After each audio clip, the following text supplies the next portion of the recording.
Yo, road boy, I want some buck up and let go fill you up at the club one night, you know. Yeah, man. Let go fill you look nice and thing, you know. So I go over tour and get a word and thing, but yeah, come talk about show and money this and bling bling that. To say me I say road boy. Yeah, man. Yo, I'm nice to get to sin, but yo, road boy, you see for the dead, yo, you give me a shot through to me, road boy. Gotta have some money, gotta have some jewels. Gotta put your back in it, baby, if you plan on sliding through. Gotta have some game, gotta spit them flames. Hi, welcome to my channel. It's me, Missy, Miss World of Curls. I wanted to find this out last night. I promise you, I almost got up, plugged in my camera and the rest of the stuff that I use, and ask you guys this question. It came to my mind. I was lying down, and when was the first time you were ever called a nigger? Now this is to my African American viewers right now. When was the first time you were ever called a nigger? Can you remember it? I can remember vividly. I can remember the first time I was treated as though I were a nigger, but it wasn't mouthed. It was just the treatment. And then secondly, I can remember the first time I was called a nigger. The first time I was called a nigger was when we had just moved to Miami Shores. My aunt, which is my mom's sister, lived 8 houses down. They had been living in Miami Shores like maybe a year, I would say, give or take. And that's the uncle who was the first black lieutenant for the city of Miami Fire Department, Uncle Keith. They lived in Miami Shores first. We would come and visit, and my mom had this dream that she lived on the same block as my aunt. So my mom happened to go house hunting because the dream was so vivid to her. Long story short, we purchased the house 8 houses down. So Miami Shores, this is in the 80s, okay? And this is a non-black neighborhood, and there were very few non-whites, okay? So there were, of course, there were Latins there of all different types. It was Costa Rican, which I had some friends that were Costa Rican that lived down the block from us. But just understand that it was basically a white neighborhood, okay? Which you really don't find anymore here in Florida. But we had just moved there, and literally, the movers were still at our home. And Uncle Keith and Aunt Fran were also at our home assisting. And we decided, you know what, let's all take a walk in our new neighborhood. So, because my cousins, turn this off, because they had lived there some time, they said, you know, come on, let's go walking down to the bay. So we lived on East 60 Highway, and we were walking towards 10th Avenue to go past it on the other side of 10th so we can go to the bay, where Dr. Johnson used to have this huge house. It was Dr. Bridges' old partner. Dr. Bridges is the OB doctor. Well, we lived down the block from them. And Dr. Johnson, his old partner, working partner, had a home that was, it looked like a mall. It was huge, and it was right on the wall on the bay. So whenever family members would come down from New York, we would always take them to this little area to show them this huge home. But anyway, that's where we were going, headed down to the bay. And at that point, you used to actually be able to walk up against the wall to see the bay. Now I think everything is closed off.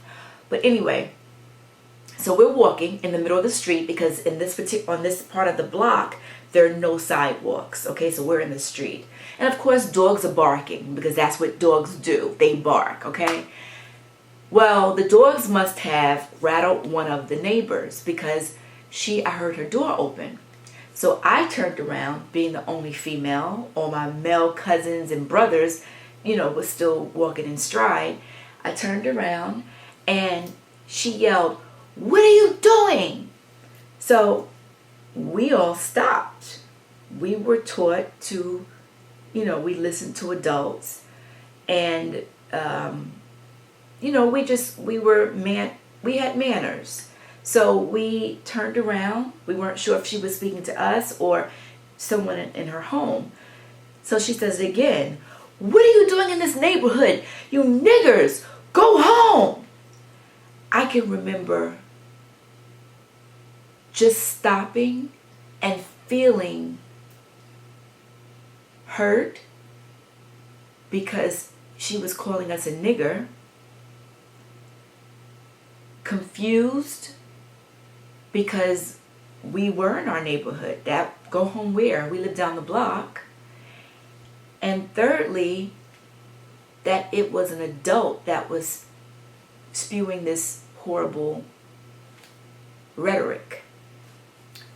So she says, "If you don't go, I'm going to call the cops."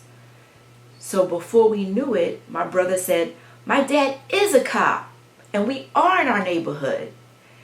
So for whatever reason, because that was kind of rude, we thought like, "Oh, you told her," because it was an adult, like, "Oh, you rough. You told that lady that." So we all looked at each other and we laughed, nervous laughter clearly, and then we changed our walk into a light little jog to make sure this lady's not coming out with a gun or something. But I can just remember that slow motion feel when she said it, how we all were just so innocent back then. All of our eyes looked like, we were confused, like, what did she say? Why did she say it? Are we hearing this right? So that was the first time that I realized that some people, some evil people, considered us to be niggers and not just some sweet little children who were excited that we lived on the same block as our cousin and we were just simply going for a walk in our neighborhood. And you have to be really careful, because what my parents figured and thought, I'm sure, is that even though our area that we were moving from, we kept our house in Carroll City and we rented it out to some tenants, but I'm sure they figured, okay, look, the pay scale is going up, we can afford better, let's live better. So the house was more grand, it was worth more. The schools are better because they pay higher taxes in the area. They thought they were doing us a favor by moving us into a better neighborhood. But you don't realize that you could be moving them out of an area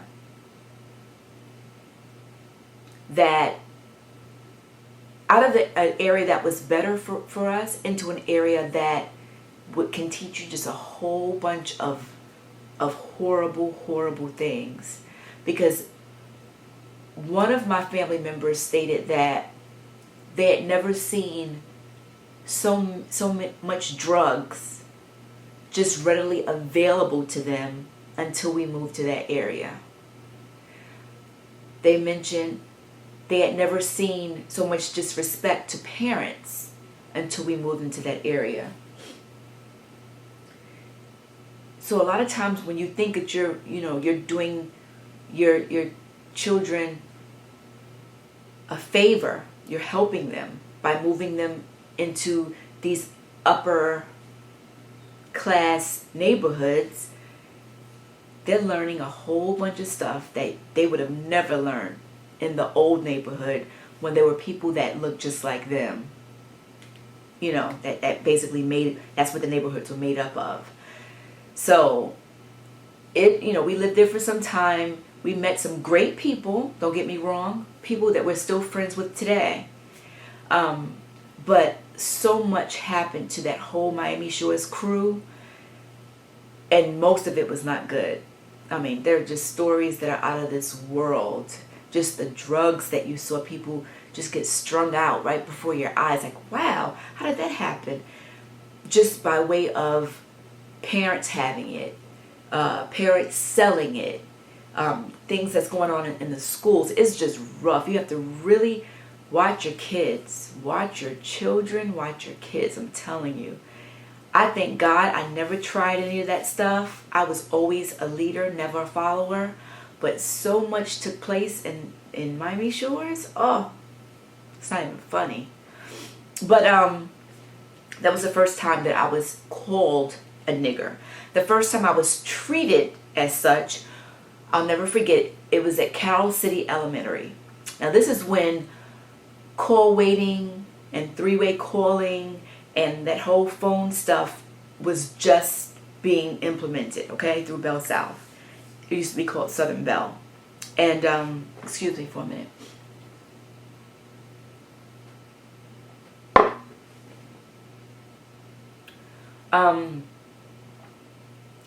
One of my friends, you know, back then when you went to school, your entire classroom changed with you. So as you graduated and went from first to second to third to fourth, you traveled with your class. You know, they followed you. It wasn't the way that it is now. So this one girl I knew very well, won't call any names, but she don't have the same name. She liked this boy in our class. Now, the boy was okay looking, but I wasn't into liking boys. You know, oh yeah, he's cute, but I'm not about to talk to any boy and get strung up at home. My mom and dad didn't play that. I was not into boys like that, okay? So this girl, she called me and she was like, hold on for a minute. So I'm thinking she's just clicking over to the other line because we did have call waiting. We didn't have three-way calling. So she comes back and the phone's ringing. I'm like, okay. I knew of three-way calling, but I'm thinking, who is she calling? So the guy's mom answers and he says, hi. She says, hi, may I speak with blank? And she said, may I ask who's calling? Gave my name, full name. He comes on the phone and she says, hello? He says, hello? And then she hangs up the phone. When we get to school, whatever day it was, it might have been Saturday that it happened, but when we get back to school, he confronts me and he says, hey, don't be calling my house playing on my phone.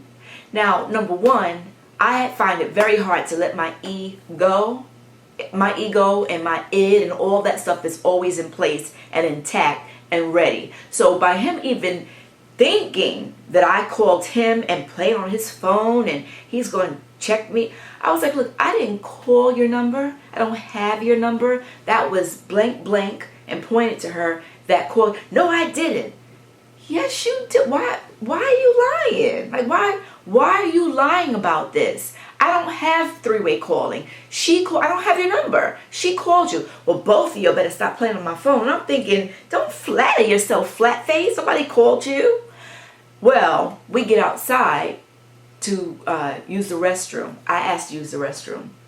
Now, normally your teacher wouldn't let more than one person out unless you were going further and then you had the buddy system. They would let two people out. But for whatever reason, my teacher let my friend who did the phone call, let her out while I was out going to use the restroom. She sees me in the hallway, which is right in front of our class. I'm heading back. She's just going out. And she was like, you better stop all that selling out. You remember that, selling out? You better stop all that selling out. I'm like, selling out? You better not lie and tell that boy that I called him. So back then, you know what people did. Now, I had never had a fight. This girl was kind of boyish a little bit, so I didn't want my first fight to be with her. But it is what it is. This girl, once, you remember back in the day when somebody circled you or put their shoulder up against your shoulder and you walked around in a circle, that meant you were in a fight. Now, yes, I could have clearly unattached my shoulder from hers and walked into class, but this is somebody I was going to have to deal with anyway because we're in class together. She out and out lied, and clearly she wanted to back up her lie to make people believe that she was telling the truth. So before I know it, she was doing her arms up like a dude and like boxing up, squaring up, and I'm like, I'm about to have a fight. Oh my God. Okay. It is what it is. And next thing you know, blah, blah, blah, blah, blah, blah, we're fighting. First thing she thinks I used to have a lot of hair. She pulled my ponytail thing, so my hair The ponytail was still in, but my hair, I remember I had a big ponytail on this side and it was shifted. And before I knew it, it felt like a car hit me. I was being wrapped up and grabbed, and it was by a teacher. This teacher, her name was Mrs. Gravicus. Never forget it. Mrs. Gravicus used to have 2 ponytails in her hair. She had blonde hair, and it was long to her butt, and she would wear 2 ponytails every day, or 2 braids every day, and it was real stringy hair and thin, but long to her waist. She was either the daughter or the wife of one of my dad's bosses for the police department. That I knew. And my brother, my oldest brother, had her that year. She taught 6th grade. And she snatched me up, and she used to have these long nails. Now this is before acrylic and all that stuff was out. So these were real nails. When she snatched me up, where her fingernails, wherever they found themselves is where they stayed. She would not turn my arm loose. There were 4 nails in the front and 1 in the back of my arm. And she held me there. And I kept saying, "You're hurting my arm. Your nails are hurting my arm." And she would give me this look like, "Don't tell people I'm holding your arm tight." That was the look like, "Don't say anything." Like I'm supposed to sit there and allow her to dig in my arm. So my teacher came out. She said, okay, let me get the paperwork. Can somebody cover my class or whatever? So she took the girl who was in the fight with me, and Mrs. Gravicus had me. And my sinuses are messed up, you guys. I'm sounding nasal, and I hate that sound. Sorry. Nothing I can do. My allergies. Anyway, I kept saying, "Please, you're hurting my arm." Now, I didn't cry for the fight, and it's shocking because when I get upset, I cry. I need a release. But I did begin to cry because of the pain. Her nails, it's like if someone hated you, and don't get me wrong, I know it's ugly for people to fight, let alone girls to fight. So, a part of me figured, okay, this is because she just didn't like what just took place. But it was the one-on-one, the look she would give me when I would say, "Ow." It's like she was taking pleasure in drilling her nails into my arm. So I was a Cobra cadet. I did the morning announcements every single morning. "Good morning, teachers, boys and girls. Today is blah, blah, blah, blah, blah, blah, blah, blah, blah, blah, blah, blah. We will be having pizza with corn." And that was me every single morning at Carroll City Elementary. I've been doing it for years at the school. And when I got into the office, Mrs. Roll, who was over the Cobra cadets, the first thing she did was she said, "What's going on?" Because I was a good girl. Like everybody knew me for being smiley and, bubbly. She said, "What was this?" And she said, she was in a fight. And the first thing Mrs. Roll did, she didn't ask any questions.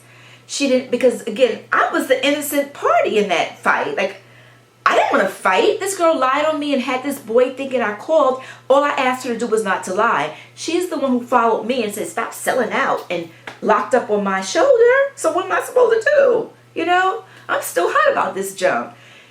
So Ms. Rowe, she didn't ask any questions. She came right to me, boop, boop, took off my Cobra cadet with my name on it. She said, "You won't be a Cobra cadet any longer." And I just boo-hoo cried. Because that's what I love. I was a school patrol who was at my station was right outside the front gate. I used to do the flag every day and fold it and make sure it didn't hit the ground. I was a good girl in school. So for that to be taken away from me, I was just crushed and devastated. So she still had her nails in me in the office. So I said, "She has her nails in me and she won't take her nails out." She lied and said, "Yes, because she was fighting so ferociously." Voice got tiny. And I said, no, I did not. I asked her to take a note. We didn't stop fighting. The fighting lasted maybe 30 seconds, if that. The entire time this lady had her nails in my arm and would not take it out and were giving me these evil, nasty looks. That lady wanted to say nigger. That's what she wanted to do, I feel. So when she let her nails finally out of my my arm. You ever had an injury where it was nothing but white? You know, Bernie Mac said, I'm gonna cut you down to the white meat. That's what this was. It was all white. And all of a sudden you saw little dots of pink, and then dots of red, and then pools of red where it started to bleed. But I remember none of them believed me over the teacher. You know, I had just been in this fight. So she was able, of course, to persuade them that I was fighting so ferociously that she had to use force, and by doing so, her nails scratched me. And that wasn't what took place. Her nails were just dug into me as we waited for my teacher to come out with paperwork, for us to walk to the office. She just continued to dig her nails into my arm. So that was the first time that I felt nigger. And Miami Shores was the first time that I was called a nigger. What was the first time for you African Americans that are out there watching? Do you remember the first time and how it made you feel? If so, leave it in the comments and let me know. Okay? I have to go pick up my boys from school. And I will see you guys again later. Thank you so much for watching. And until next time, peace and love. Back it up. Back it up. Back it up. Yeah, but anyway, I just thought about that last night. And I wonder for you, when was the first time, to all of my African American viewers, I would love for you to put it in the comments for me. When was the first time you realized that you were different? Not that you weren't white, because it wasn't color for us, you know what I mean? But when did you first realize that because of your color, people didn't like you? Or there were some people out there who despised you because you were African American? I would love to hear your response from that. 1 second.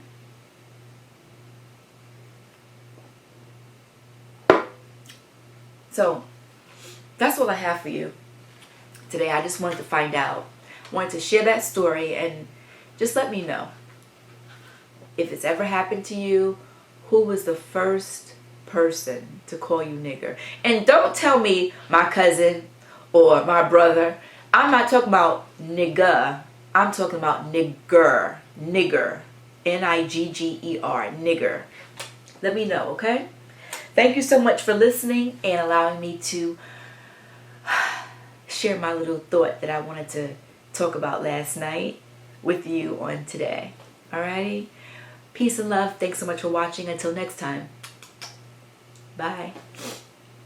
Oh, my nose. Back it up.